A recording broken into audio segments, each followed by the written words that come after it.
Have you ever wondered if you could charge more for something without actually changing the thing itself? It's a huge question in marketing, and the answer, well, it tells us something really important about what we all value. So can you do it? The answer is a big, fat yes. The secret isn't in tweaking the product, but in changing the words you use to describe it. Because you see, value isn't just about what something is, it's about the story you tell. Let's break down how that actually works.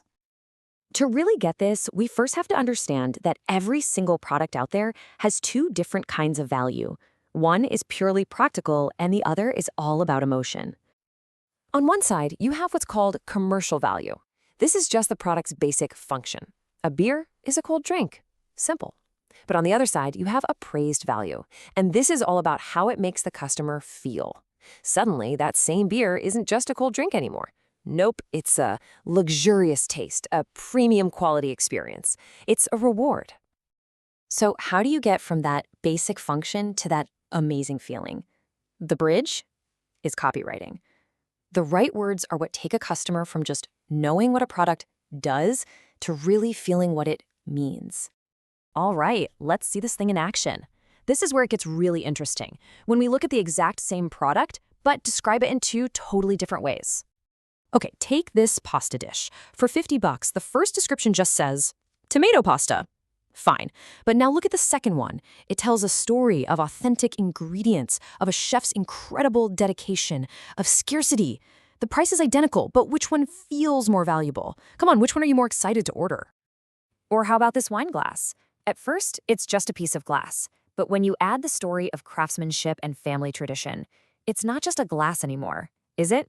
It's a piece of history, an heirloom. It feels like a collectible. And that story suddenly makes a much higher price feel totally justified. And the impact here is huge. We're talking a 100% increase. Just a few extra words about tradition and craftsmanship literally doubled the product's price, all by changing its perceived value. Let's go back to our beer example. Popular sweet potato beer, that's fine. But this second version? Wow, it creates this sense of intrigue. It's a secret, something known only to a select few. And it's rare. This transforms a simple purchase into a special discovery. And again, the result is so tangible. The price doubled. It's the exact same liquid in the bottle, but the story of scarcity and exclusivity creates a completely different kind of value. Okay, so we've seen the power of copy in action. Now for the practical part. How and when should you actually use this strategy for your own product or service?